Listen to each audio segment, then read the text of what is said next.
কোন মেয়ের বিয়ের যদি আসে পায়ে গাম, আর হাতি ঘোড়া কেনার জন্য বসে করে দাম রে, বসে করে দাম। আর টাকা নিব, টিভি নিব, নিব ভিটা বাড়ি। আর টাকা নিব, টিভি নিব, নিব ভিটা বাড়ি। আর এসব দিলে বিয়েতে আর হবে না কো দেরি রে, হবে না কো দেরি। আর বাধ্য হয়ে মেয়ের বাবা স্বীকার তখন করে, আর বাধ্য হয়ে মেয়ের বাবা স্বীকার তখন করে। আর কি করিবে মেয়ের বাবা, আর কি করিবে মেয়ের বাবা, আছে ঘরে রে, আছে ঘরে। বাবার ঘরে খাবার নাই, বাবার ঘরে খাবার নাই, তবু টিভি কিনতে যান। বাবার ঘরে খাবার নাই, তবু টিভি কিনতে যান। আর বাবা হালের বলদ বিক্রি করে টিভির দিল দাম রে, টিভির দিল দাম। আর মেয়ের বাবা এত তাবা, আর মেয়ের বাবা এত তাবা, টাকা নাই ফকটে। আর ছেলের বাবা এত খুশি, টাকা পাবে ফকটে, টাকা পাবে ফকটে। কথা হচ্ছে আমাদের সমাজে বিয়েগুলো কিভাবে হচ্ছে আমরা এখনো কেউ মাথা খাটাই না। কোনটা জায়েজ না জায়েজ, ভালো মন্দ আমরা কিন্তু বুঝি না। রাসূল বলছেন যখন কোন যুবক বিয়ে করবে, আমি বিয়ে করব তো আমি একাই যাব দেখতে। হাদিস তো বলছে তুমি বউ দেখো, হাদিস বলছে বউ দেখো। আপনি গেলেন বউ দেখতে কাকে সাথে নিয়ে? বন্ধুকে। আপনি বন্ধুকে সাথে করে নিয়ে গেলেন কেন? কারণটা কি? কোন হাদিসে আছে বন্ধুকে সাথে করে নিয়ে যাওয়ার? কোন হাদিসে তো নাই। এবার আপনারা দুই বন্ধু গেলেন, কথাগুলো বুঝবেন ভালো করে। কোন এক গ্রাম গেছেন বউ দেখতে, এবার দেখে আসলেন দুই বন্ধু মিলে, যে বন্ধু বিয়ে করবে বাড়ি আসলো। এবার অপর যে আর এক বন্ধুকে সাথে করে নিয়ে গিয়েছিল, সেই বন্ধুর পছন্দ হয়ে গেছে ওই বউটাকে। এবার এই বন্ধুর কিন্তু ভিতর ভিতর কামড় শুরু হয়ে গেছে। তারপরের দিন কিংবা দ্বিতীয় দিন চলে গেছে, যে বউটাকে কালকে দেখে এসেছিল আজকে আবার ওদের বাড়ি চলে গিয়েছে। তো ওই মেয়েটার বাবাকে জিজ্ঞেস করে বলছে, বাবজি আসসালামু আলাইকুম। ওয়ালাইকুম সালাম। কি খবর? চিনতে পারেন না? হবিবুরের বন্ধু হলাম, কালকে এসেছিলাম, চিনতে পারছেন কিনা? একটু একটু দেখা দেখা লাগছে। তো কি খবর বাজি বলো? তো বলছে এই যে হবিবুর দেখতেছিল আপনার মেয়েকে, আপনি নাকি ওর সাথে বিয়ে দিচ্ছেন। তো হবিবুর যে কিছু নাই, ওরা 6 ভাই 5 বহিন, ওরা ভেস্টের জমিতে বাড়ি বেঁধা আছে, আর ওর সাথে আপনার মেয়ের বিয়ে দিবেন, এটা কি করে হয়? আর আমার দেখেন অমুক জায়গাতে অমুক স্ট্যান্ডে আমার বড় বড় হোলসেলের দোকান আছে, আমার 2টা ট্রাক্টর আছে, এই আছে ওই আছে, হ্যান ত্যান বলে বুঝিয়ে দিল। এবার তো মেয়ের বাপ তো বলবে কথা তো ঠিকই, হবিবুরের তো কিছু নাই, ঠিক আছে তাহলে তোমার সাথে বিয়ে লাগাই। এই বাপ বুঝলো না, বাপ কিন্তু বুঝিয়ে দিল, বিয়ে দিয়ে দিল কার সাথে? এই যে বন্ধুকে নিয়ে গিয়েছিলেন, বন্ধুর সাথে বিয়ে দিয়ে দিল। আপনি যে বন্ধুকে নিয়ে গিয়েছিলেন ভালো মনে করে, ওই বন্ধু আপনার তল তল তল তল গাছ কেটে দিয়ে থাকছে। এবার আপনি বলবেন হ্যাঁ বাপকে নিয়ে যেতে পাবো না, আপনি বলবেন হ্যাঁ বাপকে নিয়ে যেতে পাবো না। তো বাপকে যদি আপনি নিয়ে যান, আপনার বাপ যদি এবার বলে আরে বেটা মজিবুর এটা বউ ছেড়ে দে, এটাকে হাঁকে করে নিতে দে, আর তোর লেগে অন্য গলা দেখছি। তো বাপ যদি বলে দেয় আরে বেটা মজিবুর এই বহুটাকে আমি বিয়ে করে নিয়েছি, তোর লেগে অন্য কোনখানে দেখছি, তো বাপের অন্যায় হবে? বাপের কি নাজায়েজ হবে কথাটা বলার কারণে? এক পরিমাণ অন্যায় হবে না। কেন? বাপ একটা বিয়ে করেছে, আরো 3টা বিয়ে করতে পাবে। কেন পাবে? তোমার বাপ যদি আরো 3খানা বিয়ে করে নাই, রাসূল তো বলেছেন এই একটা যুবকের যদি অর্থ থাকে তো ও 4টা বিয়ে করতে পারে। এই একটা বিয়ে আমি করে আছি, এবার আমার বাপ কিংবা আমি যদি আরো 3খানা বিয়ে করে নিই, এই একটা অসুবিধা হবে না, কোনো অসুবিধা হবে না। তো বাপকে আপনি নিয়ে গেলেন, বাপ বিয়ে করতে চাইছে, কোনো পরিমাণ অসুবিধা হবে না। কিন্তু একটা কথা মাথায় রাখেন, যত দুনিয়াতে বেটি ছেলে পয়দা হয়ে আছে, এরা হলো কি, এরা হলো পুরুষের ড্রাইভার। যত দুনিয়াতে পুরুষ আছে এরা হলো নারীদের ড্রাইভার, এবং নারীরা হচ্ছে গাড়ি। এবার আপনি বলবেন এটা কেমন করে হয়? তো আপনি শুনেন, আপনাকে বলছি। আপনারা নতুন নতুন শোরুম দেখছেন, হোন্ডা শোরুম বলেন না কেন, টিভিএস শোরুম বলেন না কেন, আর অ্যাপাচি শোরুম বলেন না কেন, যত শোরুম দেখবেন, আগে দেখবেন শোরুম বালা কি করে, আগে কোম্পানির কাছ থেকে আগে শোরুম তৈরি করে নেয়, তারপরে কোম্পানির কাছ থেকে গাড়ি নিয়ে এসে ওই শোরুমে রাখে। আগে যদি শোরুম না করে, জীবনে শোরুমের মালিকেরা ওই কোম্পানির কাছ থেকে গাড়ি নিয়ে আসতে পারে না। আগে কি করবে? আগে তোমাকে গাড়ি রাখার ব্যবস্থা করতে হবে। তুমি যদি শোরুম থেকে একটা কোম্পানি থেকে গাড়ি নিয়ে চলে আসো, আর রোদরে যদি ফেলে রাখো, তা আপনার গাড়িটার কালার চটবে কি চটবে না? গাড়ির কালারটা খারাপ হবে কি হবে না? তার জন্য শোরুমওয়ালা জানে যে আমি রোদে যদি গাড়িটাকে ফেলে রাখি, তাহলে আমার গাড়িটার কালার নষ্ট হয়ে যাবে। তার জন্য আগে শোরুমের মালিক শোরুম বানাই, তারপরে কোম্পানির কাছ থেকে গাড়ি নিয়ে আসে। এই যুবক শোনো, এখানে যতগুলো যুবক বসে আছেন, আপনি যে একটা গাড়ি কিনবেন, আপনি যে একটা স্ত্রী বানাবেন, বউ বানাবেন, তো আপনাকে আগে বউ রাখার জন্য ঘর বানাতে হবে, বউ রাখার জন্য আপনাকে শোরুম বানাতে হবে।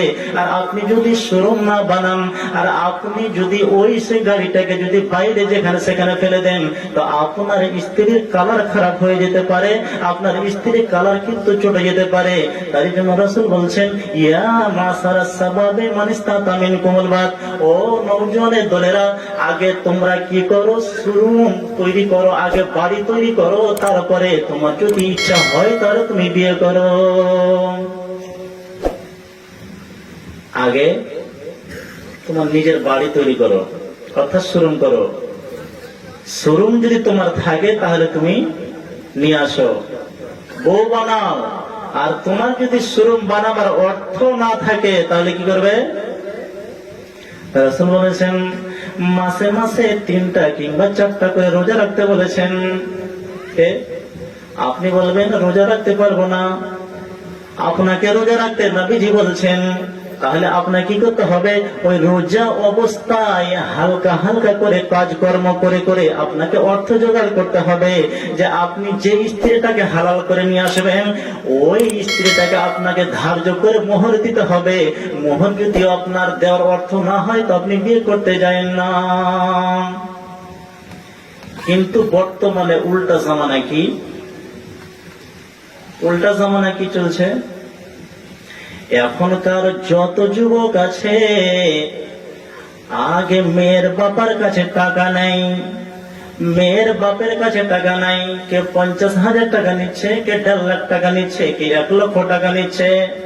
এ ভাইরে আমার, যুবকে আমার, তুমি আজকে যে মেয়ের বাপের কাছে টাকা নিচ্ছ, আর ঘাড়কে দমড়ে সমড়ে তুমি যে টাকা নিচ্ছ, এবার তুমি টাকা নিয়ে 1 মাস কিংবা 6 মাস কিংবা 5 মাস তুমি শান্তিতে থাকতে পারবে। তারপরে তুমি যে মেয়েটাকে বিয়ে করেছো, ওই মেয়েটার ঔরসে আল্লাহ যদি রাজি থাকে, 9 মাসের মাথায় 10 মাসের মাথায় তোমার স্ত্রীর পেট থেকে একটি বাচ্চা হবে। লোকেরা জিজ্ঞেস করে বলবে, ও মুজিবুর ভাই, তোমার স্ত্রীর কি হয়েছে? তো বলছে বেটি হয়েছে। বেটি হয়নি, বেটি হয়নি, তোমার কপালে ঝাঁটা পড়েছে। আপনি বলবেন বেটি রহমত, বেটি রহমত হলেও আপনার কি হবে? রহমত হয়নি, আপনার কপালে ঝাঁটা পড়েছে। কেন? আপনি যে এক বাপের, এক পরের মেয়ের বাপের কাছ থেকে আপনি যে ঘাড় মটকে টাকা নিয়েছিলেন, খুব আপনাকে মজা লেগেছিল। আপনি মাসে মাসে 2 বার গেছেন, 3 বার গেছেন, 4 বার গিয়েছেন, 5 বার গিয়েছেন, আর আপনাকে প্রত্যেক দিন মুরগার মাংস দিয়ে ভাত খেয়ে আঙুল চেটে এসেছেন। এবার আপনার ওরসে একটা বেটি পয়দা হয়েছে। এখনকার আধুনিক যুগের বেটি ছেলেকে বেশি দিন সময় লাগে না সাবালিকা হতে, মাত্র 12 বছর বয়স লাগে সাবালিকা হতে, আর 12.5 বছর হতে হতে হতে হতে বিয়ে দিতে হয়।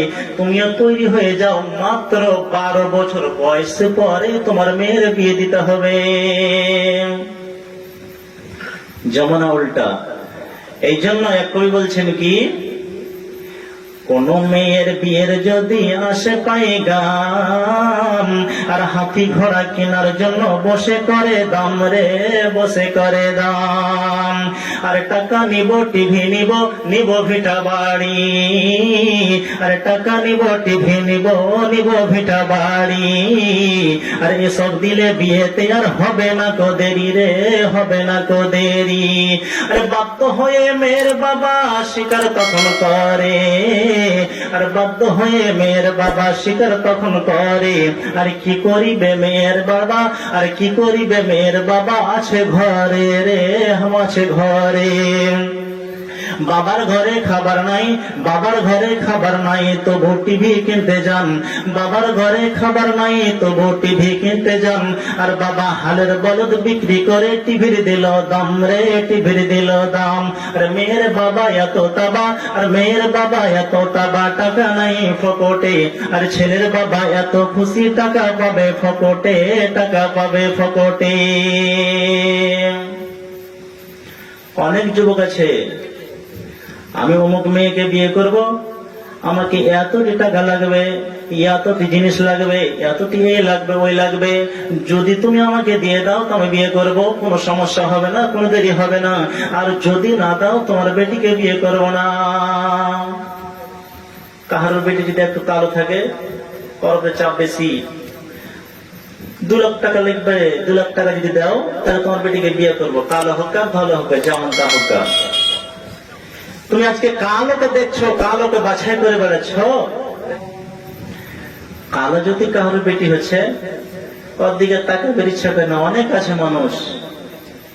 কিন্তু আপনি যে ওর দিকে তাকাচ্ছেন, আপনার তো ওর থেকে হতে আছে, তা আপনার গেলে কদপে দুধের হাড়ির মতো হয়ে আছে, তা আপনারে তো হতে পারে। কালো বলে কালো ক্ষমতায় ঘৃণা করিয়েন না। কালোর একটা কথা শুনে নিন। এক দেহাতির লোক আল্লাহ পাকের নবীকে এসে বলছেন, কি বলছেন? হে আল্লাহ পাকের রাসূল, আমার স্ত্রীর পেটে 3 দিন আগে একটা বাচ্চা হয়েছে, তো বাচ্চাটা হাড়ির কালের মতো কালো। কি বলছে? আমার স্ত্রীর পেট থেকে আগামী 3 দিন আগে একটা বাচ্চা পয়দা হয়েছে, তো বাচ্চাটা কি হাড়ির কালের মতো কালো। তো রাসূল বলছেন কি করবো? ওই দেখেন আল্লাহ পাকের রাসূল, আমার চামগুলো কত সাদা সাদা, আমার চামগুলো কত সাদা সাদা।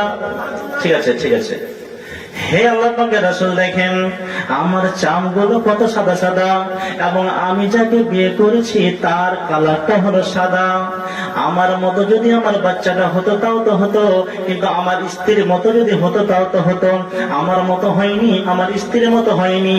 হয়তো আমার স্ত্রী আমাকে বাদ দিয়ে কোন এক কারোর সাথে হয়তো অঘটন ঘটিয়ে দিয়েছে, তারই হয়তো বাচ্চা, বাচ্চা কিন্তু আমার নয়।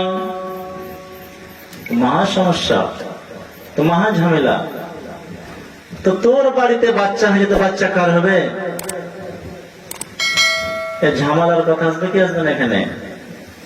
রাসূল তখন কি দিয়ে বুঝাচ্ছেন? আল ওয়ালাদু লিল ফিরাশি ওয়া লিল আহিরি হাযাল হাযারু। নবীজি বলছেন, যেই বাড়িতে তোমার বাচ্চাটা হয়েছে, যে বিছানাখানাতে তোমার বাচ্চাটা হয়েছে, ওই বাচ্চাটা ওই ঘরখানাতে হতে গেলে বাচ্চা কিন্তু তোমার, অন্য কারো বাচ্চা বলে চিৎকার করা যাবে না। তুমি যদি বলো যে বাচ্চা কিন্তু আমার নয়, বাচ্চা কিন্তু আমার নয়, এইরকম যদি বাক্য বলে চিৎকার করো, তাহলে এরকম চিৎকার করা যাবে না। কেন? তোমার বাড়িতে হয়েছে, তোমার গোয়াল ঘরে হয়েছে, বাচ্চা কিন্তু তোমার, বাচ্চা কিন্তু অন্য কারণ নয়। কালো বলে আপনি দুষছেন, তো রাসূল বলছেন যেই বাড়িতে যেই গোয়াল ঘরখানে তোমার স্ত্রীর পেট থেকে বাচ্চাটা হয়েছে, ওই বাচ্চা কালো হতে গেল বাচ্চা তোমার, তাতে নাকচ করার কি আছে? অথচ হাজার হাজার যুবক হাজার হাজার বেটিকে বিয়ে করে না কালোর জন্য, অথচ রাসূল কালো ধরো সবার জন্য জোড়া লাগিয়ে রেখেছেন। আল্লাহ রাব্বুল আলামিন কি বলে? আদেশ করিলাম আল্লাহ, আদেশ করিলাম আল্লাহ আমি পবিত্র কোরআনে, আর বিবাহ করাতে সব আদম সন্তানে। আদেশ করিলাম আল্লাহ আমি পবিত্র কোরআনে, আর বিবাহ করাতে সব আদম সন্তানে।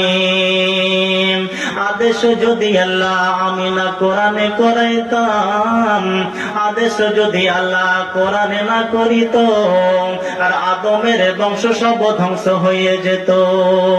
কিন্তু ভাই বর্তমানে দেখি যে এমন, কিন্তু ভাই বর্তমানে দেখি যে এমন, আর বেটির বিয়েতে বেটার বাপ নিচ্ছে কত পণ।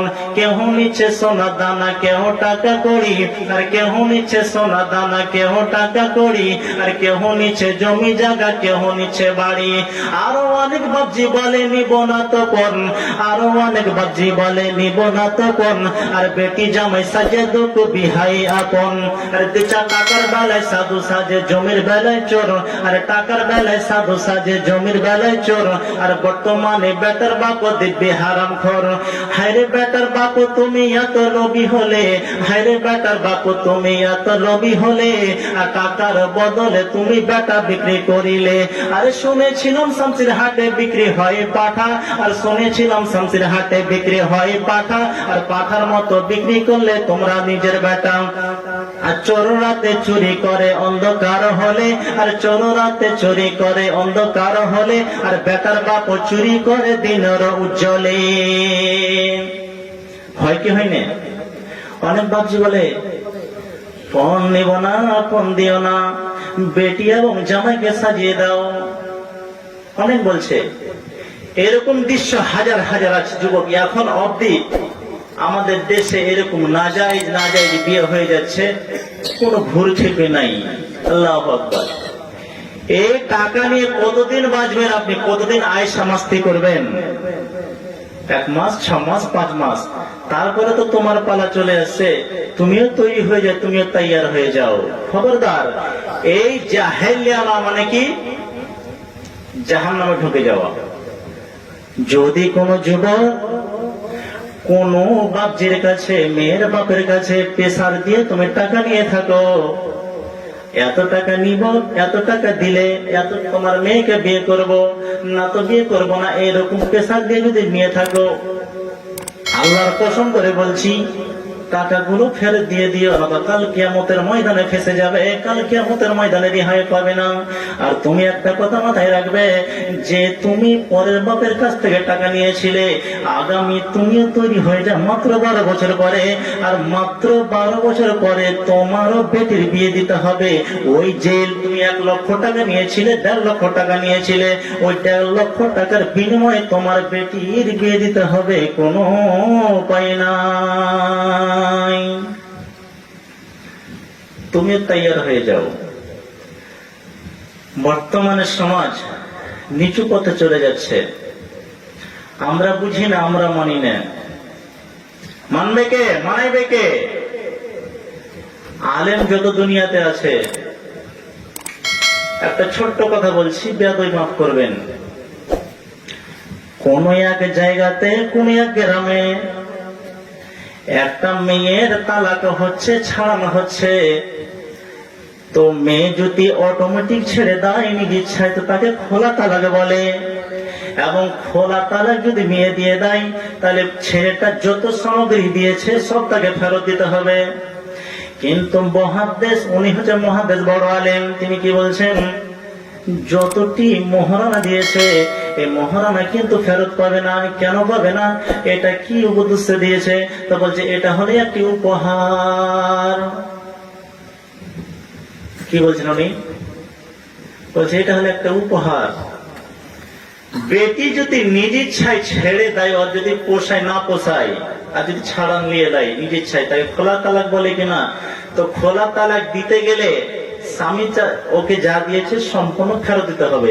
কিন্তু মুনি সাহেব কি বলছে, না ওটা ফেরত চলবে না। কেন চলবে না? তো বলছে ওটা একটা উপহার দিয়েছে। তো উপহার কাকে বলে? উপহার যে দিয়েছে উপহারটা কাকে বলে? কোন এক জায়গাতে ক্রিকেট খেলা চলছে, কাবাডি খেলা চলছে, যেই দল জুতে নয়, জুতার পরে যেই গিফটটা দেওয়া হয়, যে জিনিসটা দেওয়া হয় উপহার, সেটাকে বলে উপহার। আর উপহারের জিনিস কোনোদিনই ফেরত নেওয়া হয় না।